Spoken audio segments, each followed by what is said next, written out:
Welcome back, everybody, to Strange Horticulture. Last time it looked like we pretty much finished the game. We have banished the evil entity, which was the Dendru, but the game ended up carrying on, and we've received this letter about the Black Whale, or the monastery of the Black Whale.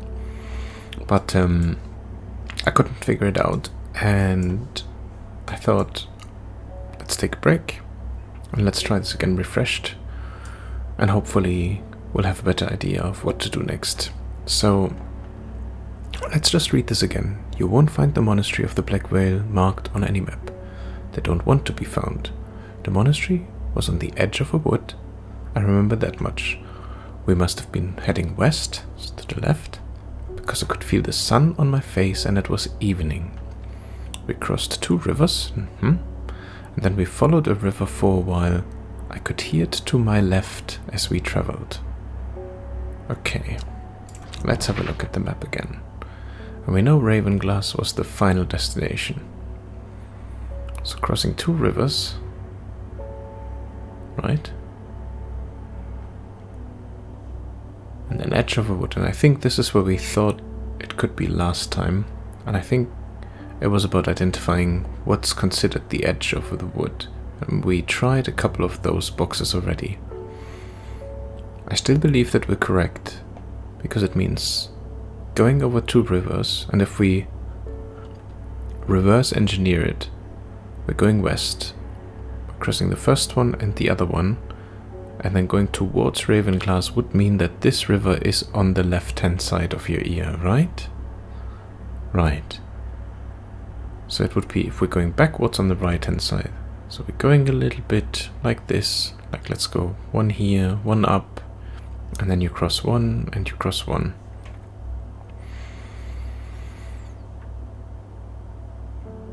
I still believe that's the correct assumption.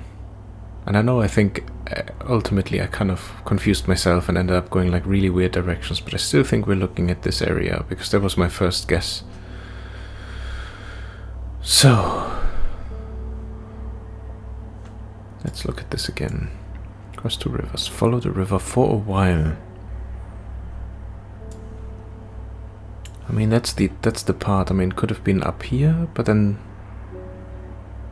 you would still cross 2 rivers and go a while down here and have this on the left side. It could be here.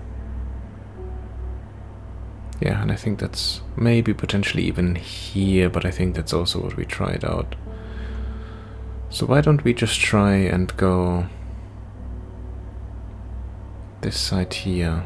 But and I think the last time what I wasn't sure of was what's considered the edge of the wood. Is it the first column, the first square where the forest already starts? Let's try it. No way, come on. Okay. 3 figures, their faces hidden behind black coverings, come out to meet me. The figure on the left speaks first. The monks of the Black Whale know of the horticulturist. Then the one in the center of the groupettes. They will share their knowledge if they receive the payment. The final member of the trio stays silent. And I think Elixir of the Damned, Sequentance of Control, Baylocks, Elixir of the Black Whale. We did already create it, so Elixir identified. The 3rd member of the trio accepts the elixir and together they disappear into the monastery. Sometime later they return with a stack of parchment. Wow, 4 book entries, okay.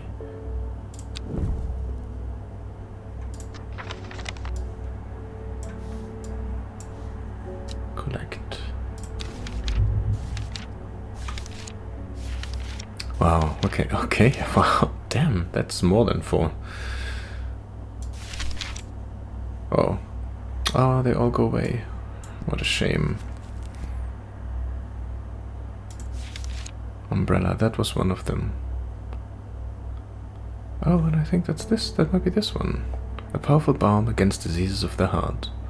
It will not be a cure once illness has set in, but can ease pain and prolong life.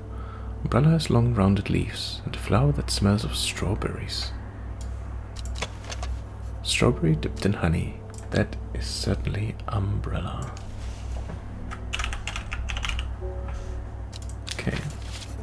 And since the bell is flashing up again, I assume we have potential customers on the way again. Let's have a look. Simone. I hope she's forgiven us by now. It's good to see you too, Hellbore. It has been a while. You seem as relaxed as ever, though. Nothing ever phases you, does it? I must admit, I've been buried in my books and seem to have missed all the excitement. I hear you and your plants had a part to play, though. I've been collating some information on a selection of plants for a little book I'm putting together. I was hoping you could help me finish identifying all these plants. Let's start with the moonlight flower, Bella Nox. I've always loved that one. Bella Nox, the moonlight flower, dark, mysterious and beautiful, has enchanted people for centuries. It is thought to send people mad with obsessive desire, seductively luring them to their deaths like a siren's call. This certainly looks interesting. Dark, mysterious and beautiful. Dark purple flowers. Well, that was easy. Let's put this one on. I don't know if we actually still need it, but I'm gonna do it anyway. Spring Box Wax. We did this one already before. Haverage. Some romantic soul once gave me a stem of Haverage. I think I offended the poor boy when I gagged on the scent. He took it as a bad omen. I distinctly remember the name. Haverage. Pretty blue flowers line the stems of this sought-after plant. Haverage. Nice. We are on a roll.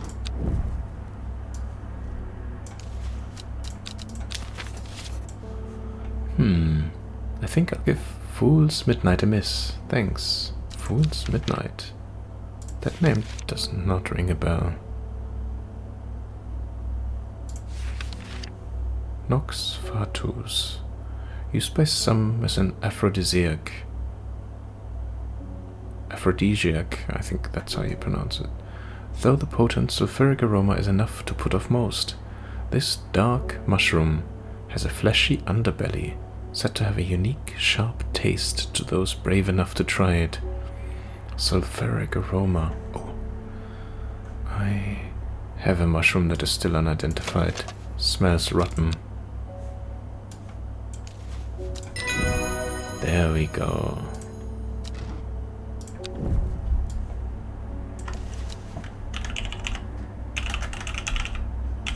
Fool's Midnight. Okay.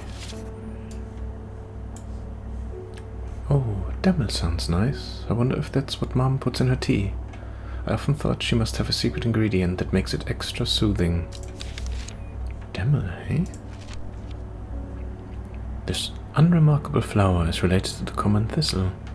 Its leaves are occasionally brewed into a tea that is used to calm anxiety. Oh, that bland-smelling flower. That's definitely the leaves, right? Wow. So folks, there you have it. You need about 2 weeks and you get really good at identifying random flowers. Well, and you need an encyclopedia that at least has some decent drawings that can help you. There's some Meridoc. I don't know that one. There's some Meridoc. There we go. The round flower head of the Meridoc is made up of smaller yellow florets. A single drop of the strong-smelling sap from this plant can utterly drain a person's mental faculties, rendering them slow and uncomprehending. Smaller yellow florets.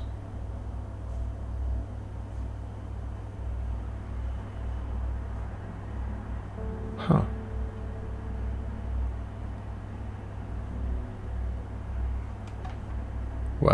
be fair. The only one left with smaller yellow florets would be this one, but this certainly looks different.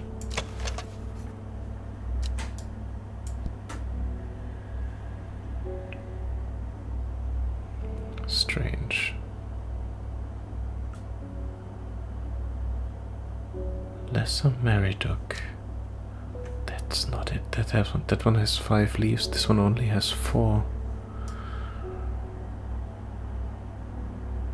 Smaller yellow floret.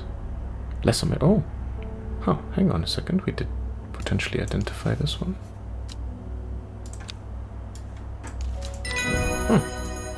Strange. It says here that umbrella smells of strawberries. There are so many conflicting aromas in this shop, I can't pick it out. Is that the one that we just... Umbrella. Wow. I've never even heard of Evolum. To be honest with you, neither have I. The scent it produces is considered overpowering by some, but it is said to stimulate the senses and rejuvenate aching bones. Evolum has many short, pretty leaves.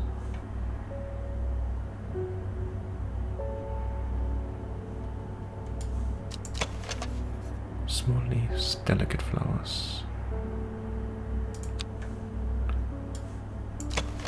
Has a pleasant, fresh aroma. Considered but it's said to stimulate the range.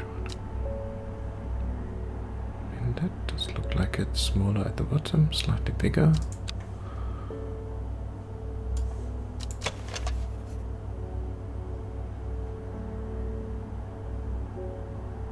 Could also be this one, somewhat pungent. Considered maybe we were wrong and this isn't whatever we thought. Palliance, shall we give it a go? So I don't think... No. Let's try this one. Correct. Evolum. Evolum.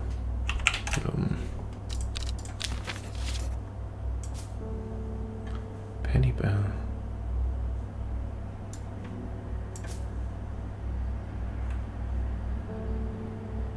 I'm fairly certain.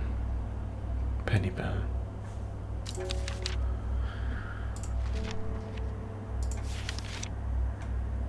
The leaves of the pennybell are chewed by some for their hallucinogenic properties. It's highly addictive and can lead to sickness and death.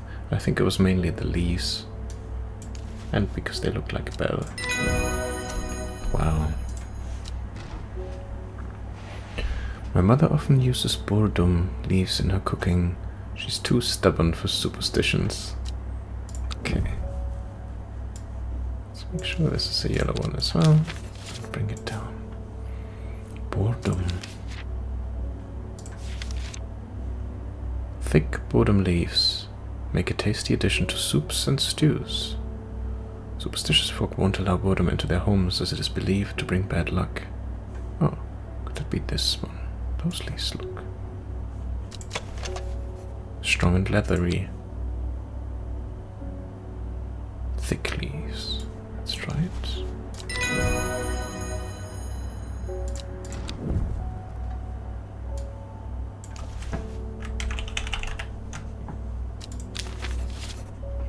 Poliscus.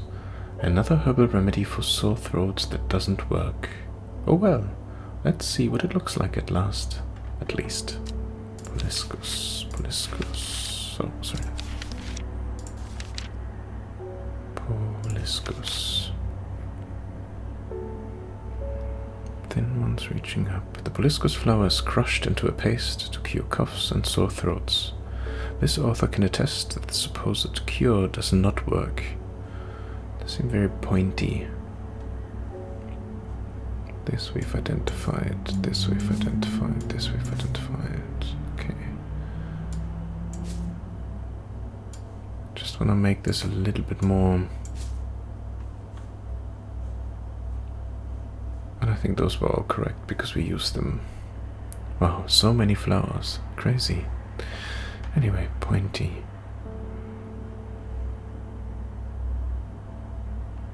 Very pointy indeed.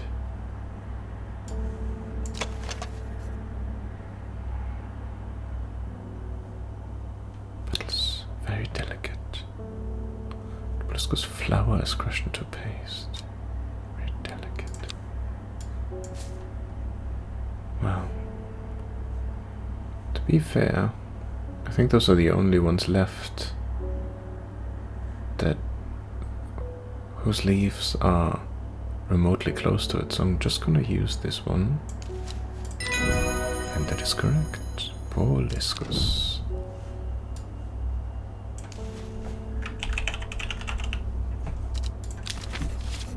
Down you pop. Aguaria. Nice. It does come in handy that we've identified some of them already prior to this, just based on the description. Sour Bandy. We think it's this one. And once again, we stand correct. Pallians, well, this is going to be tricky. Could it be this one? Most plants offer a small improvement to air quality, but the Pallians is in a class of its own. It is sometimes called sweet breath, thanks to the freshness of the air in its vicinity. The many short leaves of this plant are thought to help filter toxins from the surrounding air.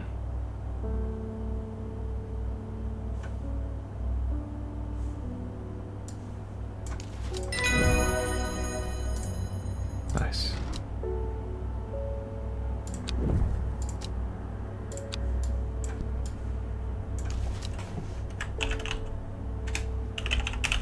Pallians. I'm not sure if all we're doing now is literally just going through until we have all of them identified. Meek Dew. It certainly feels like that.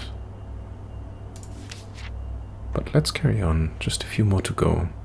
The beautiful flowers made up of many smaller florets make this a sought-after decorative plant, although it is difficult to care for. It may be a pleasant-looking plant, but touching the leaves against their skin will result in painful sores. So this one we've identified. This we think is brittle. Well, those are the last ones left, so this one maybe? Was a deep blue. Quite beautiful, really.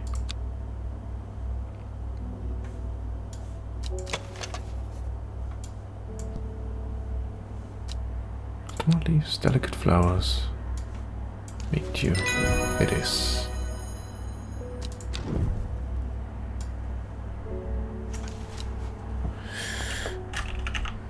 Meet you. Carnivorous Taurin. I'm fairly certain this is this one. I think we've read the description at some point. Yeah. Yes, exactly. Even though we can't cut into it, but I do think... Correct. Carnivorous Taurin.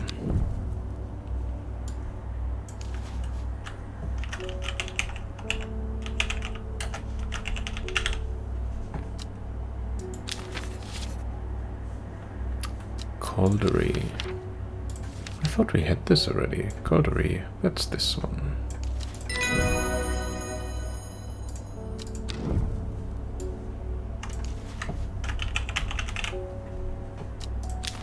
Uses are not well known. Some say it has application in dark magic, but this author has found neither substance nor specifics to back up those claims.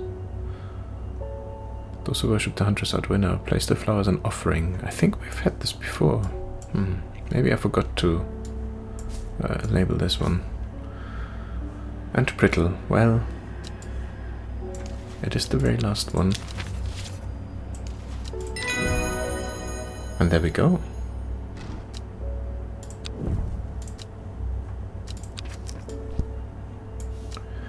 Well, that seems to be all of them.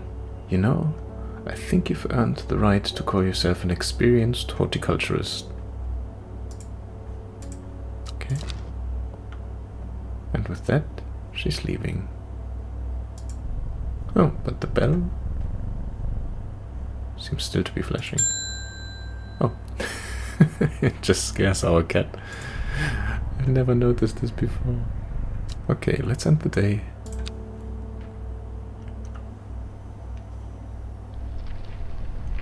Oh.